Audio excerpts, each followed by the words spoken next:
Weekend வரப்போகுது. So Friday ஈவினிங்கே என்னோட ஹஸ்பண்ட் ஆஃபீஸ் பக்கத்தில இருக்கிற சூப்பர் மார்க்கெட்டில கொஞ்சம் ஃப்ரூட்ஸ் எல்லாம் வாங்கிட்டு வருவாரு. இந்த தர்பூசணி ரொம்ப பெருசா இருக்கும். இத ஃப்ரிட்ஜில வைக்கவே முடியாது. அதனால நான் அத கட் பண்ணி, கவர் ராப் பண்ணி ஃப்ரிட்ஜில ஒரு ஓரமா அடுக்கி வச்சுட்டேன். சைட்லயே சமையல் வேலையும் போயிட்டுருந்தது. சாப்பிட்றதுக்கு முன்னாடி ஃப்ரூட்ஸ் எல்லாம் அடுக்கி வச்சிட்டேன். இப்போது சாப்பாடு ஹஸ்பண்டுக்கு ஒரு பிளேட்டில் கொடுத்துட்டு, எனக்கு ஒரு பிளேட்டில் எடுத்துகிட்டு நான் பால்கனிக்கு வந்து உட்காந்துட்டேன்.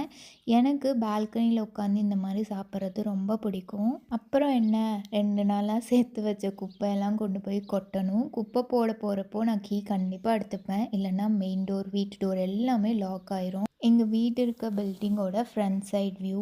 இந்தியாவிலேருந்து இந்த பில்டிங்கில் நாங்கள் மட்டும்தான் இருக்கோம். இந்த படியில் வந்து விண்டோ இருக்கும். அது எப்போவுமே திறந்து வச்சுருவாங்க. நான் பார்க்குறப்பெல்லாம் மூடிடுவேன். ஏன்னா எனக்கு ரொம்ப குளிரும்.